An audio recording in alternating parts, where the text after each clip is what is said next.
Hello students, you are most welcome in Study Knowledge Point. Students, this is Vimal Prajapati and in this video we will discuss about a very important topic, parallelogram. बहुत ही important topic है ये parallelogram. ठीक है, तो आज हम इस video में पैरेललोग्राम से रिलेटेड जो कॉन्सेप्ट है वो बिल्कुल क्लियर कर लेते हैं। ठीक है, जो कि इस टाइप से जितने भी क्वेश्चंस अगर आपके क्वाड्रिलेटरल से रिलेटेड आ जाते हैं जिनमें पैरेललोग्राम की कंडीशन यूज़ होती हैं, ठीक है, तो उनको सॉल्व करने में आपको कोई भी दिक्कत ना हो। तो आज हम पैरेललोग्राम को डिस्कस कर लेते हैं। But before that students, quadrilateral, what is quadrilateral, पहले क्वाड्रिलेटरल को समझ लेते हैं और फिर उसके बाद में हम डिस्कस करेंगे। तो यहाँ पे मैं बात करता हूँ स्टूडेंट्स क्वाड्रिलेटरल की। ठीक है, क्वाड्रिलेटरल मीन्स आपका क्या है कि फोर साइड से बना हुआ एक क्लोज फिगर। ठीक है ना, फोर साइड से बना हुआ एक क्लोज फिगर, उसको हम बोलते हैं क्वाड्रिलेटरल। ठीक है, जैसे हमने यहाँ पे फोर साइड से एक क्लोज फिगर बना दिया। ठीक है, 1 2 3 4 साइड्स हैं इसमें, तो ये क्वाड्रिलेटरल बन गया। ओके स्टूडेंट्स, यहाँ पे मैं थोड़ा सा और ज्ञान आपको दे दूँ कि ये जो आपके जो ये पॉइंट दिख रहे हैं इनको हम बोलते हैं स्टूडेंट्स वर्टिसेस, है ना। एक यहाँ पे इस एक पॉइंट की बात करें तो ये स्टूडेंट वर्टेक्स बोला जाता है। वर्टेक्स यहाँ पे फोर वर्टिसेस हैं। ठीक है, यहाँ पे फोर साइड है, फोर वर्टिसेस हैं एंड क्वाड्रिलेटरल में फोर एंगल्स बनते हैं। ठीक है, यहाँ पे मैं आपको और थोड़ा सा बता दूँ कि ये जो चार एंगल आपको दिख रहे हैं इन सभी चारों एंगल का जो सम होता है वो 360 डिग्री होता है। ठीक है, in a quadrilateral sum of all angles of a quadrilateral is equal 360 degree. Okay students, ठीक है, अब हम बात करते हैं कि क्वाड्रिलेटरल की जो टाइप्स हैं, इसमें कुछ टाइप्स आपके सामने आएंगे, इसको भी थोड़ा सा आप देख लीजिए। इसमें पहली बात हम करते हैं पैरेललोग्राम की। पैरेललोग्राम को शॉर्ट में ऐसे भी लिख ले। पैरेललोग्राम के अंदर स्टूडेंट्स आता है रेक्टेंगल, रेक्टेंगल और स्क्वायर। ओके, इसके बाद में हम बात करते हैं एक आपका क्वाड्रिलेटरल ऐसा भी होता है जिसको हम काइट बोलते हैं, एक क्वाड्रिलेटरल ऐसा भी होता है जिसे हम ट्रेपेजियम बोलते हैं। तो थोड़ा सा फिगर के अकॉर्डिंग इस कॉन्सेप्ट को समझ लेते हैं। रेक्टेंगल एक ऐसा फोर साइड से बना हुआ क्लोज फिगर मीन्स क्वाड्रिलेटरल जिसमें अपोजिट साइड इक्वल होती हैं, each angle is equal 90 degree, that means this is a rectangle. Okay, ठीक है, अभी मैं बात करूँ स्क्वायर की, तो स्क्वायर में क्या होता है students, all sides are equal and each angle is equal 90 degree. यहाँ पे सभी साइड इक्वल होती हैं। ठीक है, तो वो आपका स्क्वायर बन जाता है, सभी साइड इक्वल है और सभी एंगल भी आपके 90 डिग्री के ही हैं, तो ये आपका स्क्वायर है। इसमें अपोजिट साइड इक्वल होती हैं।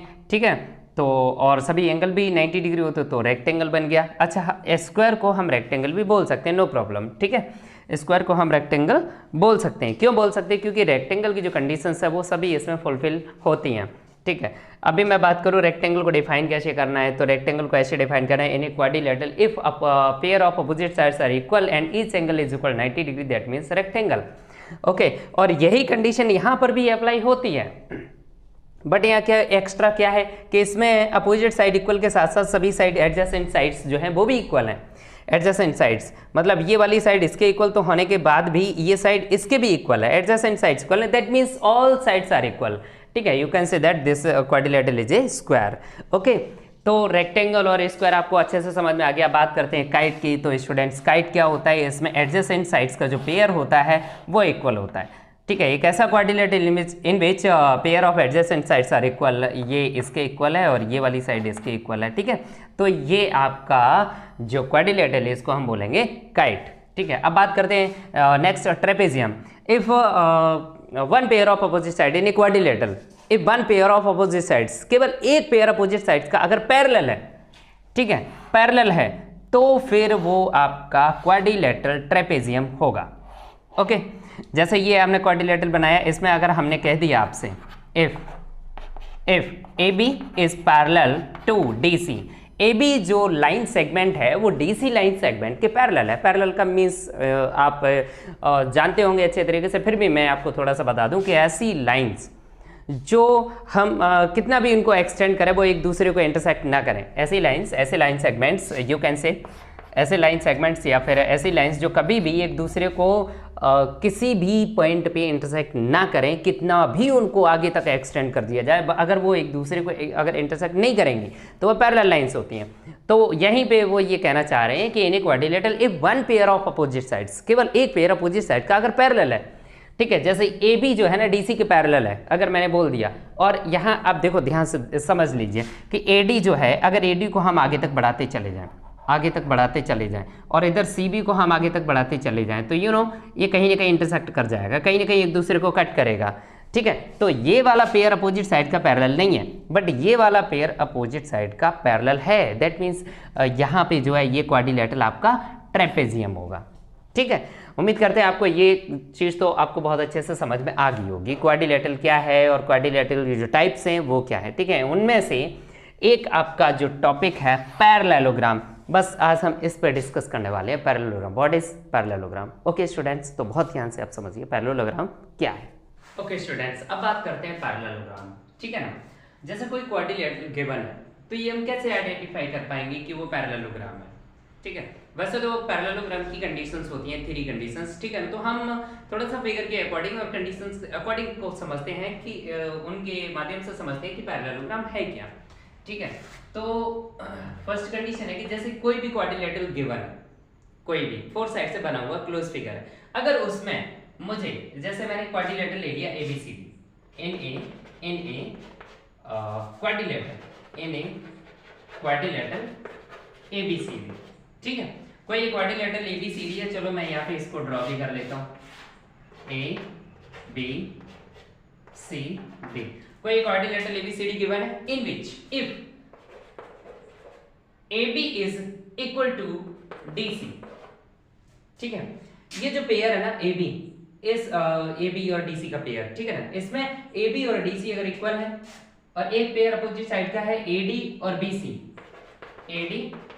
BC, ठीक है, अगर ये किसी भी क्वाड्रिलेटरल में अपोजिट साइड्स के पेयर इक्वल है तो वो आपका पैरेललोग्राम होगा। Therefore ABCD is a parallelogram. ठीक है, अगर किसी भी क्वाड्रिलेटरल में कोई क्वाड्रिलेटरल गिवन है, कोई बना है आपके सामने, कोई फिगर बना है 4 साइड से बना हुआ, कोई क्लोज फिगर है, तो उसमें अगर अपोजिट साइड के दोनों ही पेयर अगर इक्वल हैं तो वो पैरेललोग्राम होगा। ठीक है, और पैरेललोग्राम अगर है तो उसमें और क्या कंडीशंस फॉलो अप कर सकते हो वो हम बाद में बताएंगे। पहले तो कुछ कंडीशन ऐसे समझ लीजिए कि हम कैसे आइडेंटिफाई कर पाएंगे कि गिवन क्वाड्रिलेटरल जो है वो पैरेललोग्राम है या फिर नहीं है। ठीक है, तो मैंने क्या बताया आपको, किसी भी क्वाड्रिलेटरल में जो अपोजिट साइड्स के पेयर है ABDC, ADBC, अगर ये दोनों ही पेयर इक्वल है तो फिर वो आपका एक पैरेललोग्राम होगा। ठीक है, नेक्स्ट कंडीशन,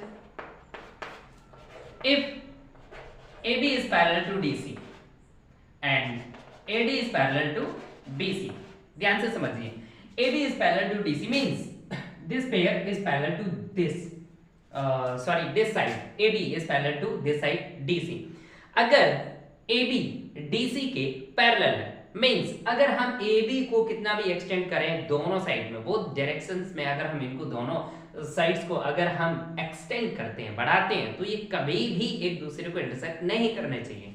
ठीक है, तो ये दोनों जो लाइन सेगमेंट्स हैं वो पैरेलल होंगे।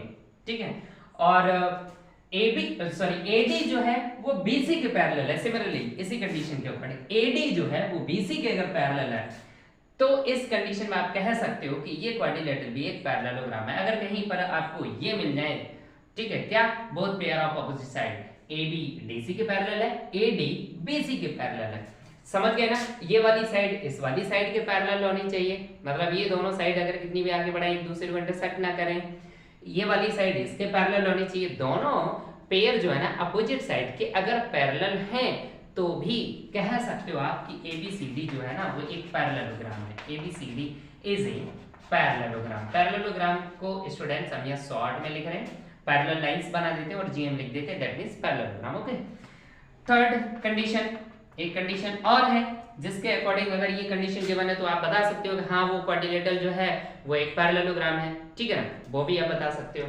वो क्या है कि अगर किसी भी क्वाड्रिलेटरल में अपोजिट साइड्स के दोनों पेयर इक्वल या पैरेलल नहीं दिए गए, सिर्फ एक ही पेयर की उन्होंने बात की है, AB और DC पैरेलल है और वही पेयर AB DC के इक्वल भी है। ठीक है ना, one pair of opposite sides in quadrilateral, if one pair of opposite sides is equal and parallel also, that means ABCD is a parallelogram. तो आप कह सकते हो कि ABCD जो है वो एक पैरेललोग्राम है। क्यों है? क्योंकि इसका एक पेयर अपोजिट साइड का पैरेलल भी है और इक्वल भी है। ध्यान से देखिए, AB DC के इक्वल है, AB DC के इक्वल है, और यही AB DC के पैरेलल भी है। ये AB DC के पैरेलल भी है। अगर किसी भी क्वाड्रिलेटरल में ये कंडीशन गिवन है तो आप तुरंत कह सकते हो कि ये तो एक पैरेललोग्राम है। समझ गए? अब देखो यहाँ पे क्वेश्चन आपके दिमाग में ये आ सकता है कि सर AB DC के पैरेलल या इक्वल बता दिया, क्या हम AD BC के इक्वल या पैरेलल बता दें तो फिर भी हो जाएगा। हमने क्या कहा, एक पेयर केवल, चाहे वो ये वाला हो चाहे वो ये वाला हो, कोई सा भी एक पेयर अपोजिट साइड का है, पैरेलल के साथ साथ अगर इक्वल भी है तो वो आपका क्वाड्रिलेटरल पैरेललोग्राम होगा। ठीक है, इतनी बात क्लियर, समझ में आ गई? ठीक है ना, ये आइडेंटिफाई अब आप कर सकते हो किसी भी क्वाड्रिलेटरल में। अगर ये कंडीशंस में से कोई सी भी ये कंडीशन अगर गिवन है तो आप डायरेक्टली बता सकते हो हाँ ये आपका जो है पैरेललोग्राम होगा। ओके स्टूडेंट्स, अब जैसे आपको पता चल गया कि कोई भी क्वाड्रिलेटरल पैरेललोग्राम है, ठीक है, तो अब हमने क्या किया, यहाँ एक क्वाड्रिलेटरल बना लिया ABCD। आपको या तो गिवन है या आपने किसी भी तरीके से फाइंड कर लिया कि ABCD इज ए पैरेललोग्राम। और अगर ये पैरेललोग्राम है तो फिर यहाँ पे क्या कंडीशंस बनती हैं, ठीक है, वो ध्यान से समझिए। In a parallelogram opposite angles are equal. Opposite angle equal होते हैं। किसी भी पैरेललोग्राम में जो अपोजिट एंगल बनते हैं वो इक्वल होते हैं। ठीक है, एंगल ए किसके इक्वल होगा? एंगल सी के इक्वल होगा। एंगल ए एंगल सी के इक्वल होगा। एंगल बी इक्वल होगा एंगल डी के। ठीक है, एंगल बी एंगल डी के इक्वल होगा। ठीक है, ये बात क्लियर समझ में आ गई? ऐसा हम कब कर सकते हैं? हम एंगल बी को एंगल डी के इक्वल कब बता सकते हैं? एंगल बी एंगल डी के इक्वल कब होगा? एंगल ए एंगल सी के इक्वल कब होगा? When ABCD is a parallelogram. ठीक है, जब ABCD अगर पैरेललोग्राम है तो हम ये कह सकते हैं कि जो अपोजिट एंगल्स हैं वो कैसे होते हैं? इक्वल होते हैं। पहली कंडीशन समझ में आ गई? ठीक है, अगर पैरेललोग्राम है तो आप ऐसा कर सकते हो। इसके बाद में बात करें हम एडजेसेंट एंगल की। एंगल ए का जो एडजेसेंट एंगल हम एंगल डी बोल सकते हैं। एंगल ए का एडजेसेंट एंगल एंगल बी भी है। ठीक है, एंगल ए का एडजेसेंट एंगल एंगल डी को भी बता सकते हो, इसका पड़ोसी। एडजेसेंट का मतलब इसका पड़ोसी। ठीक है, जैसे ही आप इधर को चलते हो तो पहले नंबर पे डी मिलेगा। तो एंगल ए का जो पड़ोसी है एडजेसेंट है वो कौन है? डी है। तो एडजेसेंट एंगल का सम स्टूडेंट्स होता है 180 डिग्री इन ए पैरेललोग्राम। ध्यान रखना, इन ए पैरेललोग्राम। ठीक है, क्वाड्रिलेटरल में नहीं, पैरेललोग्राम अगर है तब ऐसा हम कर सकते हैं।